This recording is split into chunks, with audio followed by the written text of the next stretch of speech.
చాలా ఏడ్చేదాన్ని. ఎంతో పని ఉండేది. పొద్దున్నే 4 గంటలకు లేచి అన్ని పనులు చేసేదాన్ని. నాకు ఎవరి సహాయం ఉండేది కాదు.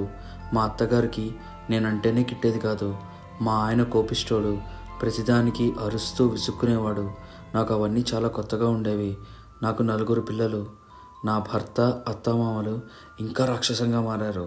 మా పక్క ఊరిలో ఎవరో స్వామీజీ వచ్చారని తెలిసి నా బాధలకు ఏమైనా పరిష్కారం లేదా తాయెత్తిస్తారని మా అత్తమామలు లేని సమయంలో పిల్లల్ని పడుకోబెట్టి నేను నా స్వామీజీ దగ్గరికి వెళ్ళాను. వీరమ్మ, ఎన్ని కష్టాలు పడుతున్నావమ్మా అని నన్ను చూసిన వెంటనే నా బాధల గురించి స్వామీజీ చెప్పారు.